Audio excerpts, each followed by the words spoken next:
오늘 우리에게 주시는 하나님의 말씀은 로마서 1장 1절에서 7절의 말씀입니다. 제가 보는 성경으로 신약 239쪽에 있습니다.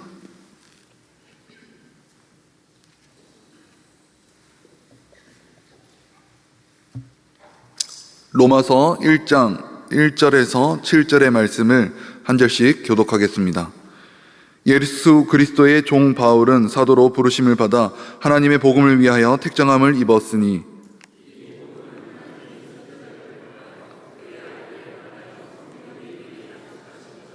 그의 아들에 관하여 말하면 육신으로는 다윗의 혈통에서 나셨고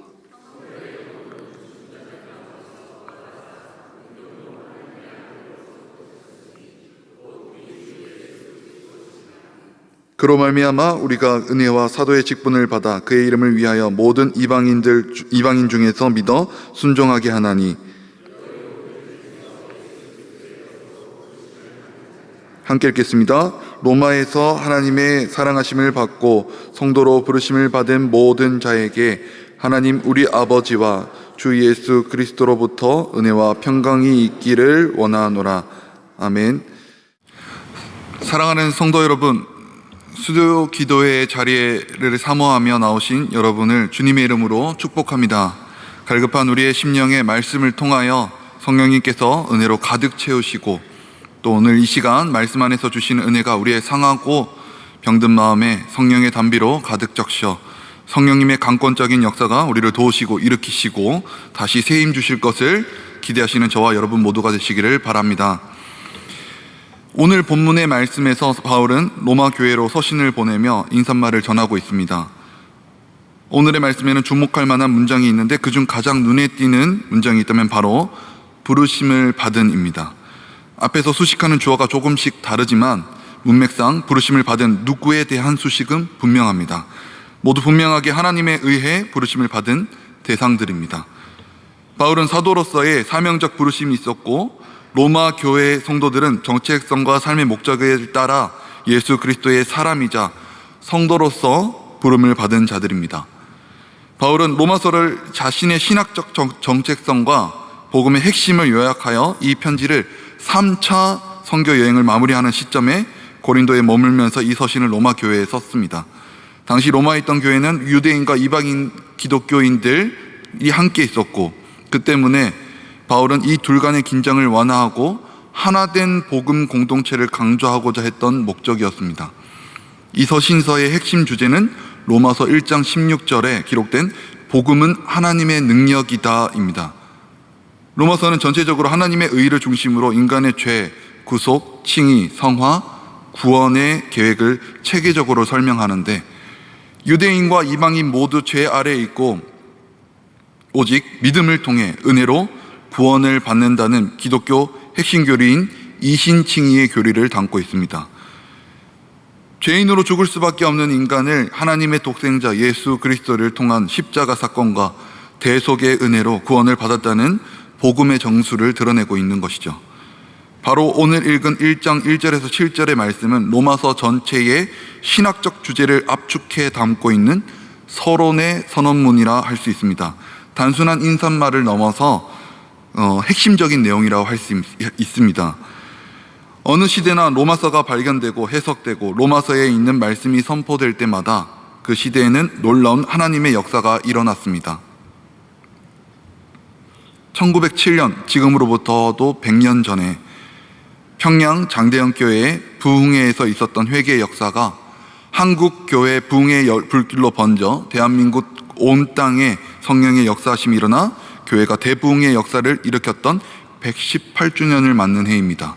지금 우리는 교회사적으로도 중대한 변화의 시기에 놓여 있습니다. 우리가 모두 힘을 합쳐서 새로운 역사를 창출해야 하는 시대적 사명이 있습니다. 정말 교회가 교회다움을 회복해야 하는 시기가 분명합니다. 우리 교회도 지난 주일로 77주년을 맞이하는 성령 강림 주일이자 설립 기념 주일로 보내면서 이 천안 지역에 세워진 분명한 목적과 방향을 하나님께서 정해주셨다고 믿습니다. 바로 교회가 교회다움을 드러내는 복음 전파의 사명입니다. 오늘 이 말씀을 통해서 하나님께서 반드시 우리에게 놀라운 변화를, 또 그 변화의 역사를 허락해 주실 것이라 믿습니다. 기적의 역사를 일으켜 주실 것입니다. 축복의 역사, 부흥의 역사를 우리 가운데 일으켜 주실 것입니다. 오늘 본문 1절의 말씀을 다 같이 한 목소리로 읽겠습니다. 시작. 예수 그리스도의 종 바울은 사도로 부르심을 받아 하나님의 복음을 위하여 택정함을 입었으니. 사도 바울은 로마 교회에 한 번도 가본 적이 없습니다. 로마에 있는 성도들을 한 번도 만난 적이 없습니다. 로마서는 바울이 고린도에서 제3차 전도 여행 중에 쓴 것으로 그는 동쪽 소아시아, 마케도니아, 아가야 지방 중심으로 사역했습니다. 그때 당시 로마는 그보다 서쪽에 있는 중심 도시로, 바울은 로마 교회와 직접적 교제는 없었지만 그는 복음의 일꾼으로서 그들과 교제하고 함께 신앙을 나누기를 간절히 원했습니다.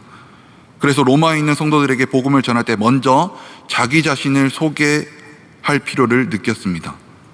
사도 바울이 자기에 대해서 로마 교인들에게 소개하는데 1장 1절을 보면 세 가지로 소개를 합니다. 첫 번째로 예수 그리스도의 종 바울은, 둘째로 사도로 부르심을 받아, 셋째로 하나님의 복음을 위하여 택정함을 입었으니. 오늘 이 말씀을 통해서 사도 바울의 마음속에 자리 잡고 있었던 그 뜨거움, 그 감격을 우리가 반드시 맛볼 수 있어야 할 것입니다. 첫째, 바울은 자신을 예수 그리스도의 종으로 소개했습니다. 바울은 서신의 서두에서 자신을 예수 그리스도의 종이라 소개합니다.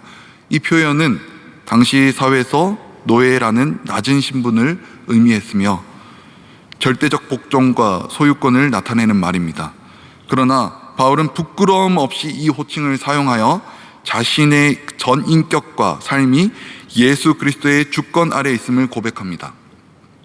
사도 바울은 육신적으로 자랑거리가 너무나도 많았던 사람이었습니다. 그의 말대로 그는 난지 8일 만에 할례를 받았고 이스라엘 족속이었고 왕의 지파였던 베냐민 지파 사람이었고 히브리인 가운데 히브리인이었습니다.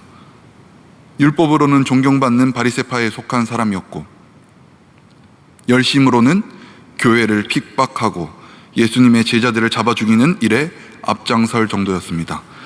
율법의 의로는 흠잡을 것이 단 하나도 없는 사람이라고 성경은 말씀합니다. 하지만 예수를 구주로 영접한 바울은 세상의 모든 자랑거리, 육체적인 자랑거리들을 다 배설물처럼 여겼습니다.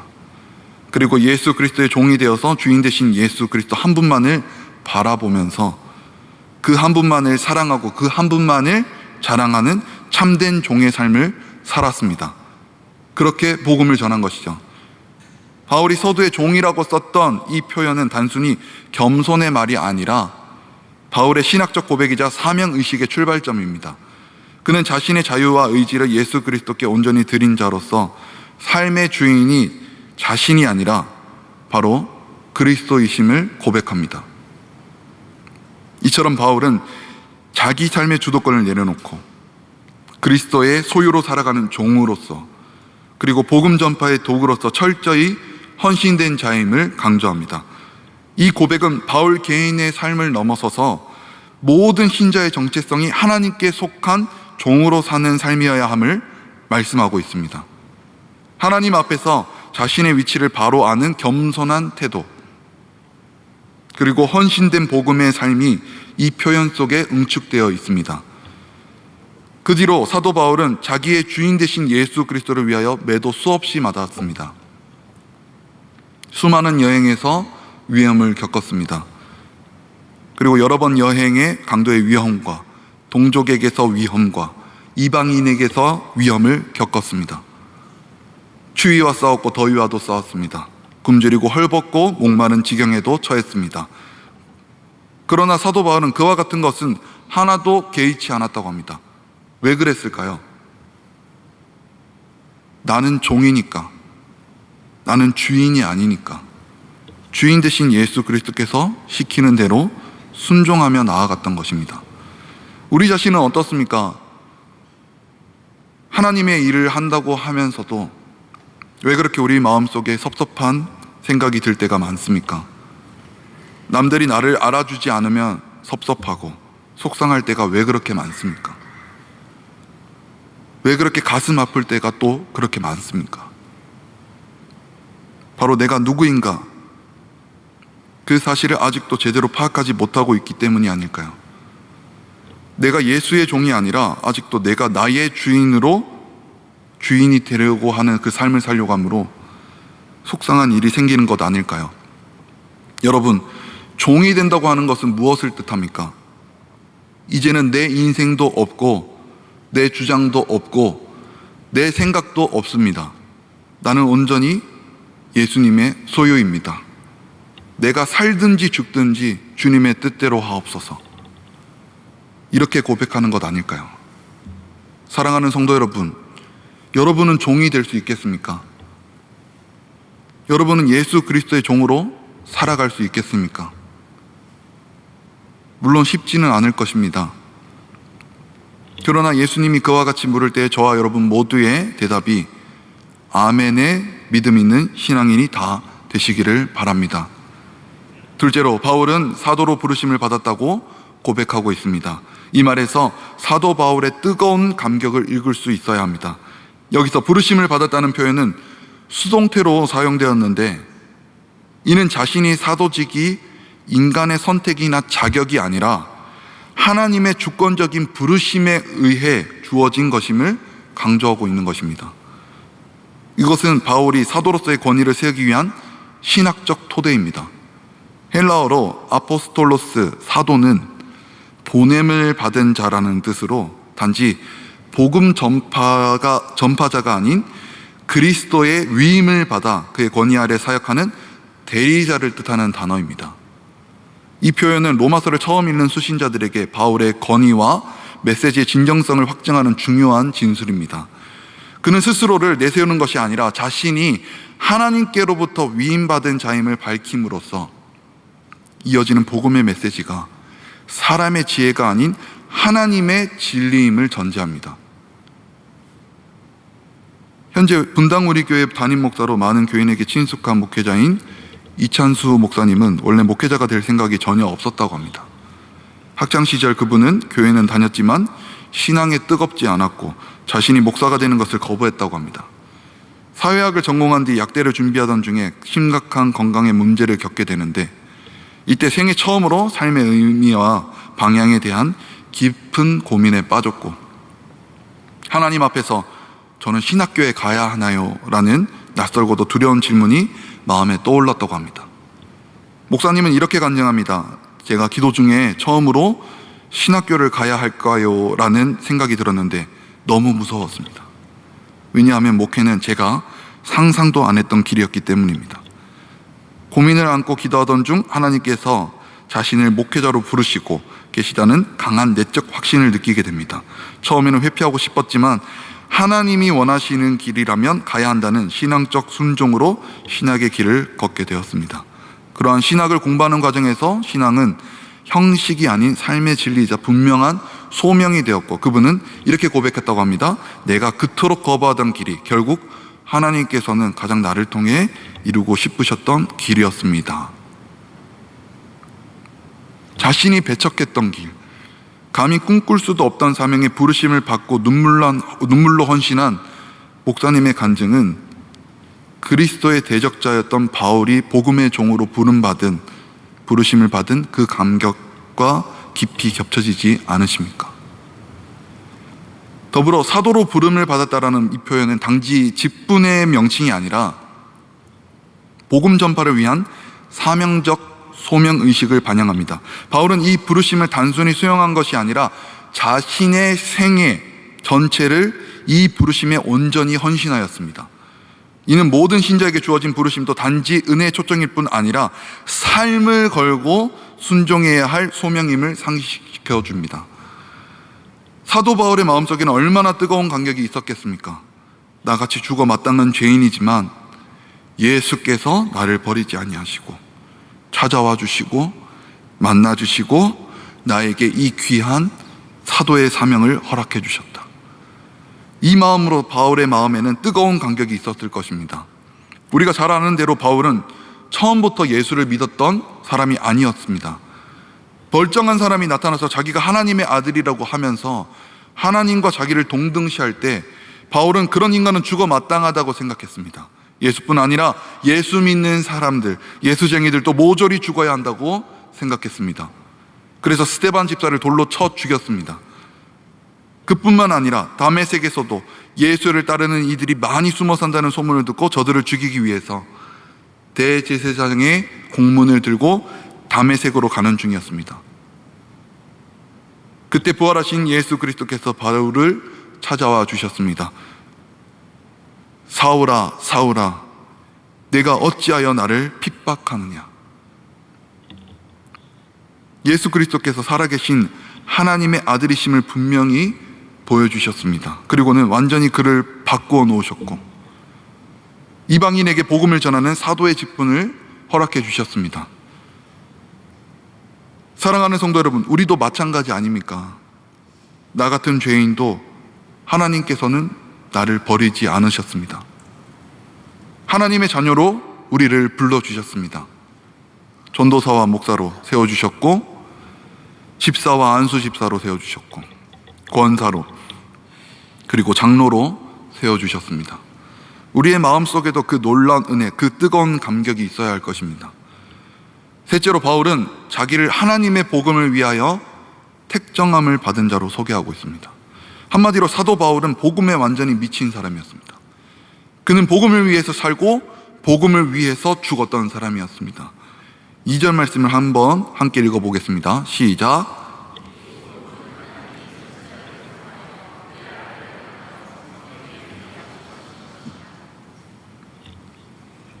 그리고 로마서 1장 1절을 다시 보시면 하나님의 복음을 위하여, 헬라어 원문에서 이 표현은 아포리스메노스, 바로 구별되다, 떼어놓다, 분리하다라는 뜻을 가진 수동태 분사구로 쓰이고 있습니다.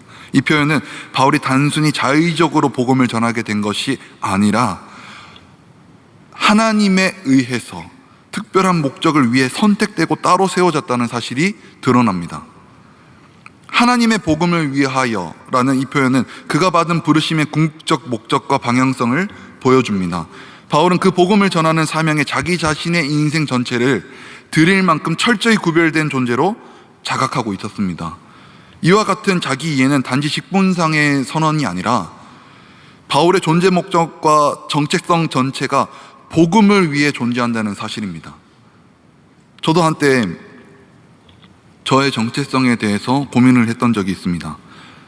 우리 스스로가 던지는 질문들 가운데 나는 누구인가? 라는 질문을 해보신 적이 있으실 겁니다. 없으신가요? 저 또한 이 질문을 끊임없이 했던 적이 있습니다. 음악이라는 학문을 나름대로 최선을 다해 공부했습니다.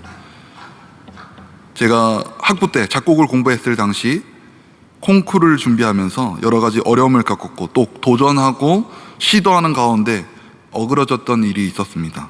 또 대학원을 진학을 하고 미국 유학을 바라며 준비하던 시기에 맞닥뜨린 실패와 좌절의 순간들이 제게는 이 모든 것이 복합적으로 작용하며 하나님과의 관계를 그렇게도 어렵게 만들었습니다. 신앙인으로서 신실하신 하나님을 의지하며 믿음으로 나아가야 함을 알고 있었지만 인생의 풍랑 가운데 나의 조그마한 틈으로 파고드는 그런 악한 영의 역사는 저를 더욱 낮아지게 만들고 쓸모없고 존재의 가치도 없는 그런 상황으로까지 몰아넣었습니다. 그렇게 하나님을 신뢰하지 못하는 순간에 맞닥뜨렸을 때 저는 많은 것이 제 곁에서 떠나 있었고 그렇게 하나님과의 관계는 멀어져 있었고 하염없이 주님과는 동떨어진 방탕한 삶을 걷고 있었습니다. 하나님을 바라보지 못했던 것이죠. 세상의 가치관이 지배하던 그때 어느 날 주님이 말씀으로 제게 하나의 메시지를 던져주셨습니다. 그것은 여호수아가 세운 돌이었습니다. 여호수아 24장 26절 27절의 말씀입니다. 여호수아가 이 모든 말씀을 하나님의 율법책에 기록하고 큰 돌을 가져다가 거기 여호와의 성소 곁에 있는 상수리 나무 아래에 세우고 모든 백성에게 이르되 보라 이 돌이 우리에게 증거가 되리니 이는 여호와께서 우리에게 하신 모든 말씀을 이 돌이 들었음이니라. 그런즉 너희가 너희의 하나님을 부인하지 못하도록 이 돌이 증거가 되리라 하고, 여호수아는 가나안 땅을 정복하고 백성을 모아 이제껏 범한 우상 숭배를 버릴 것과 여호와만을 섬길 것을 엄숙히 백성들에게 약속시켰습니다. 백성은 이에 대해 순종을 맹세했고, 여호수아는 그것을 기념하는 돌 기념비를 세우죠. 하나님 앞에서의 신실한 고백과 회개의 약속을 상징하는 역할을 하게 된 것입니다. 제가 세상에서의 실패와 좌절을 겪었을 때 저 스스로가 하나님의 곁을 떠나버린 시간이라고 그렇게 생각했을 때, 그때 하나님은 회개하며 부르짖으며 어떻게든 매달려 간구하는 제게 주시는 메시지가 분명히 있었습니다. 성도 여러분, 저는 오늘의 본문 로마서 1장의 말씀과 더불어 여호수아 24장의 말씀을 통하여 저의 정체성을 분명히 하는 계기가 되었습니다. 그래서 지금은 그때의 기억을 제 사역의 디딤돌로 삼고 있습니다. 제게 이 말씀은 하나님 앞에 늘 엎드러져 그분의 말씀에 순종하며 살아갈 수밖에 없음을 고백하게 되는 중요한 기억이 되었습니다. 그때의 기억은 지금의 제 정체성을 확고하게 세우는데 중요한 한 부분입니다. 성경 속 많은 인물의 회개는 단지 감정의 눈물로 끝나는 것이 아니라 그 회개의 기억을 계속 묵상하고 하나님의 마음을 품도록 하는 어떠한 매개체들이 존재했습니다. 어떤 것은 말씀으로, 예를 들어 시편이 있을 수 있죠. 또 어떤 것은 소리, 예를 들면 베드로가 예수님을 부인하던 때에 들었던 닭 울음소리일 수 있죠.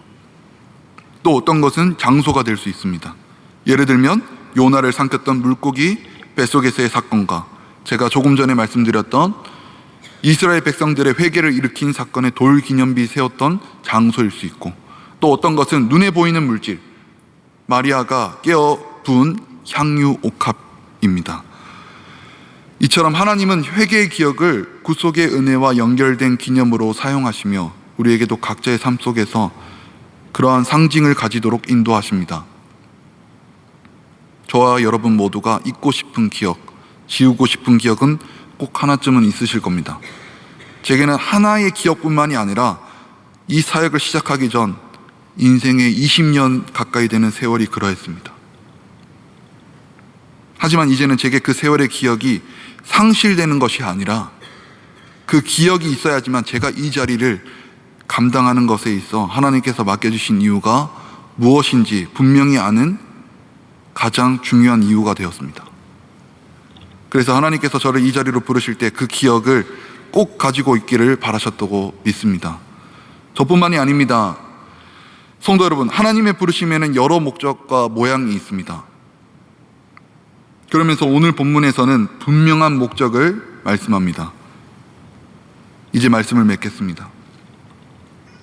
하나님의 복음을 위하여 택정함을 입은 자라는 표현은 바울이 복음 그 자체에 속한 자, 복음을 위해 삶 전체가 따로 구별된 자임을 보여주는 정체성의 핵심 진술입니다.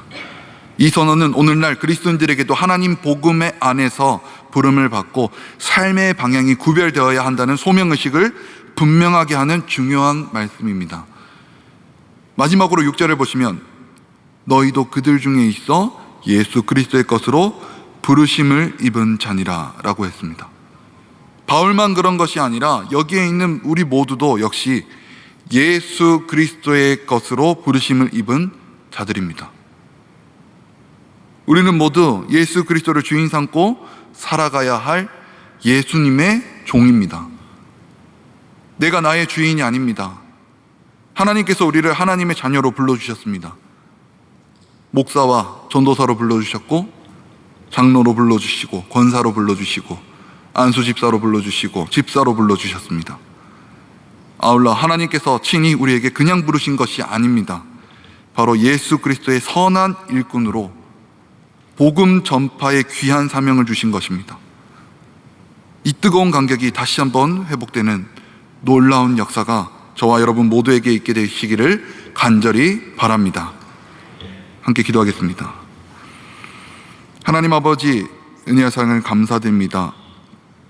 오늘도 주의 말씀을 통해 바울의 고백을 묵상하게 하심에 감사합니다. 우리 또한 주님의 종으로 부르심을 받은 자로서 살아가기를 원합니다. 내 삶의 주인이 예수 그리스도이심을 고백하며 세상의 가치보다 하나님의 복음을 우선으로 삼게 하여 주시옵소서.